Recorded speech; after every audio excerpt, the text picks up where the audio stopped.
Muy bien, ahora miren eso, es espectacular. Los resultados de deformation muestra que la mayor deformación se presentará en donde se muestra el peso del rotor más los álabes.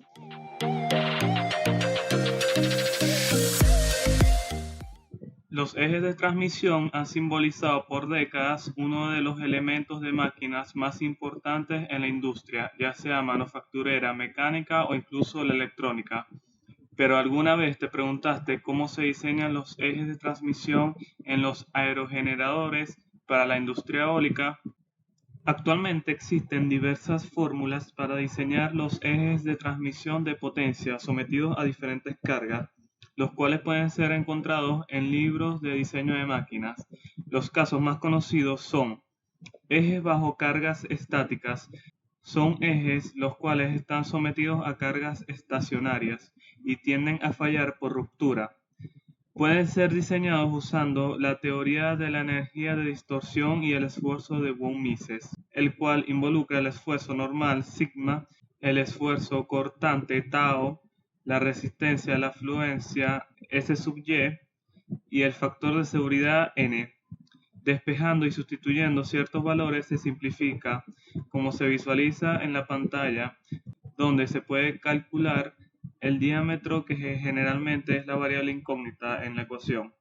También existen los ejes bajo cargas alternantes. Son ejes de transmisión que están sometidos a cargas cíclicas y tienden a fallar por fatiga. Pueden ser diseñados usando la teoría de la distorsión y Goodman, la teoría de la energía de distorsión y Gerber, la teoría de distorsión y asma elíptica.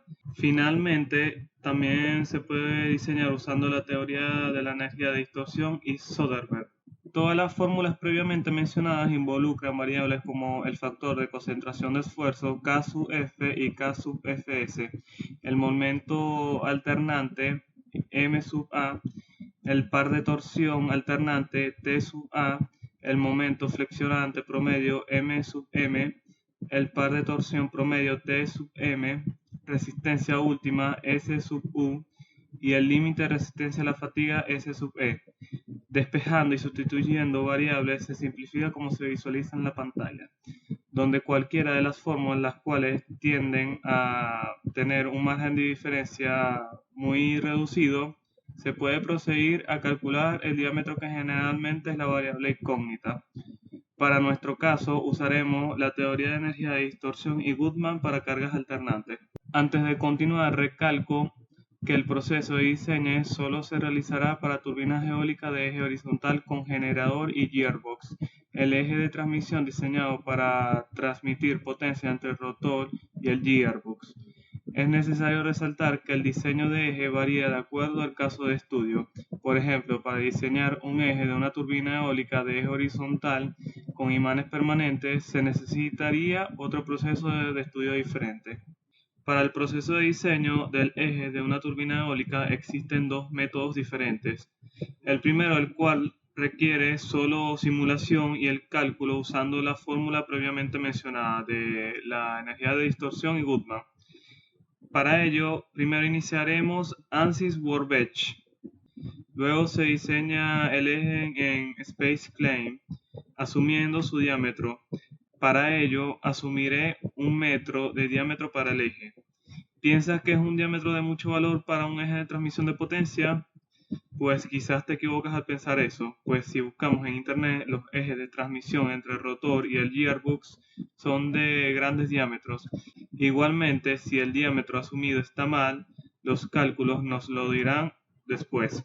Así que continuemos. Una vez concluido el diseño en el Space Claim, continuaremos con la proyección del rotor, el cojinete y el gearbox. Ahora procederemos a mallar nuestro resultado usando la ventana de estudio estático de ANSYS. Una vez iniciado la pestaña Model, continuaremos a insertar las fuerzas que actúan sobre el eje, las cuales pueden ser encontradas haciendo el diagrama de cuerpo libre. Posteriormente insertaremos el par de torsión sobre el eje y los soportes cilíndricos que simbolizarán las reacciones resultantes sobre el eje. Ahora ustedes se preguntarán, ¿cómo obtengo el valor del torque para insertar sobre el eje o incluso para resolver el mismo diagrama de cuerpo libre? Este dato se obtiene simplemente simulando el escenario. Para ello, se van a dirigir a SolidWorks o cualquier otro software parecido. Diseñarán una turbina eólica simple. Si no tienen tiempo o quieren saltarse este paso, les dejo un video donde tiene anexado en los comentarios una turbina eólica básica. Muy bien. Una vez que estamos en el simulador, hay que introducir la velocidad del viento. Para este caso, elegiré 10 metros sobre segundo y modificaremos el fluid domain según nuestras necesidades. Para este caso, el rotor. Una vez lista la simulación, hay que recordarse de establecer los goals, es decir, las metas. Para este caso, solo nos interesa el torque. Ahora iniciaremos el simulador. Una vez concluido la simulación, vamos a los goals obtenidos y para este caso el rotor girará en el eje X. Por lo tanto, su par de torsión estará en dicho eje también. Como pueden ver a continuación, el par de torsión simulado es de menos 2368 kN. El signo negativo simbolizará que gira en sentido a las agujas de reloj. Para corroborar este dato se visualiza la simulación, donde el viento se deforma con sentido antihorario y por acción y reacción los álabes impulsarán a girar el rotor con sentido horario. Ahora, para verificar el valor del par de torsión, se consulta la siguiente fórmula en pantalla, donde despejaremos la variable omega, que simboliza la velocidad angular en radianes por segundo, asumiendo una celeridad entre 6 a 7 para turbina de 3 álabes. Para este caso asumiremos 6. Por lo tanto, aplicando la siguiente fórmula en pantalla, donde interviene la velocidad del viento y el radio del rotor, se obtiene que la velocidad angular es aproximadamente 0.85 radianes por segundo. Luego se necesita calcular la potencia, la cual es la fórmula de la energía cinética para aerogeneradores, donde interviene la densidad del aire, área del rotor, velocidad del viento, la eficiencia de la turbina y el coeficiente de potencia. El coeficiente de potencia será igual al límite de Betz, el cual es 0.59, y la eficiencia de la turbina se asumirá como un dato promedio. Se seleccionará 0.52. Despejando la potencia se obtiene 2892. Ahora, usando la fórmula de la potencia en función del torque y velocidad angular, se obtiene que el torque o par de torsión es aproximadamente 3400 kN. El dato calculado tiene un margen de error de menos 30% respecto a la simulación. Esto es debido a que asumimos el dato del límite de Betz.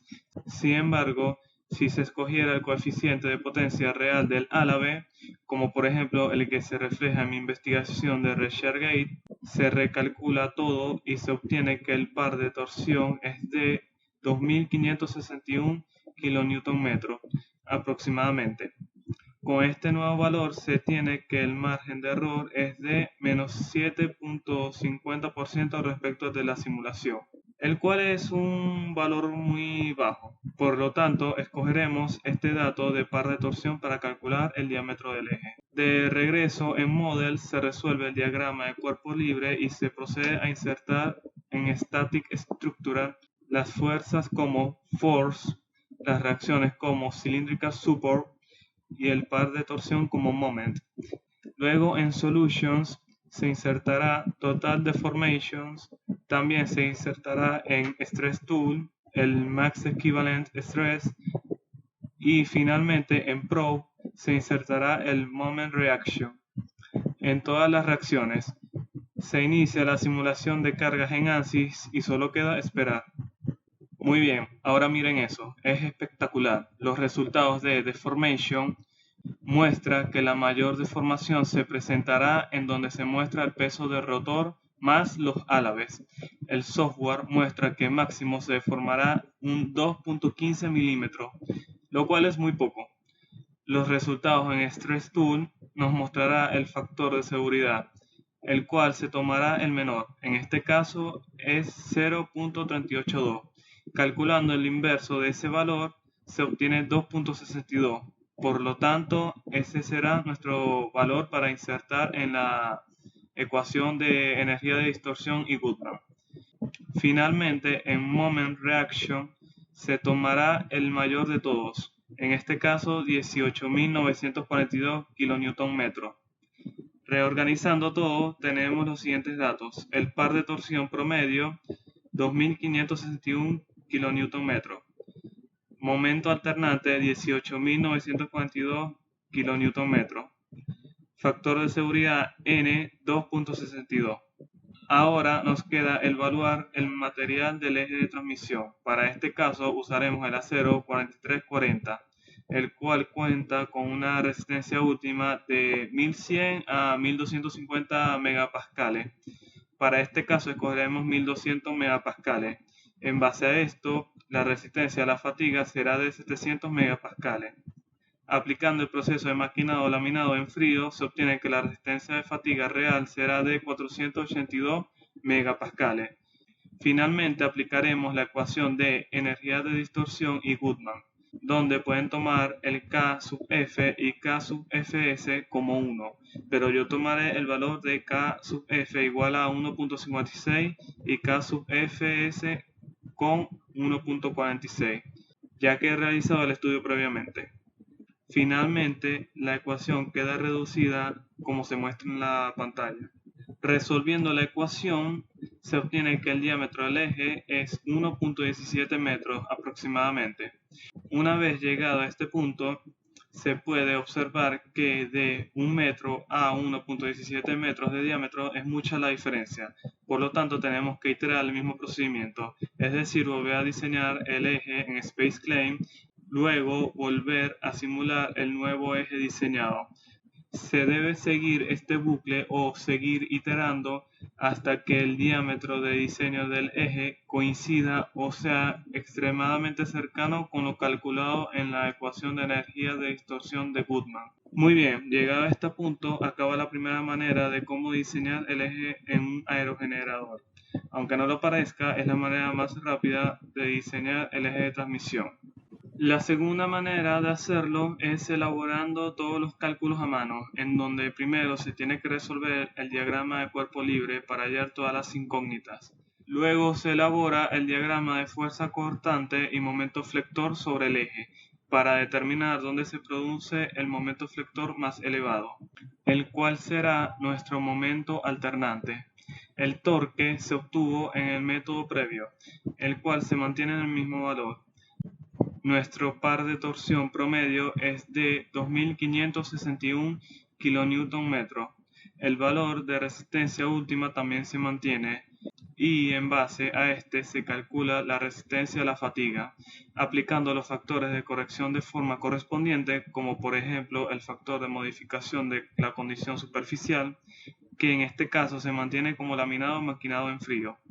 Una vez llegado a este punto se determinan las incógnitas posteriores, como el factor de concentración de esfuerzo por fatiga, K sub F y K sub Fs, que en mi caso, ya realizado el presente estudio, me resultó K sub F igual a 1.56 y K sub Fs igual a 1.46.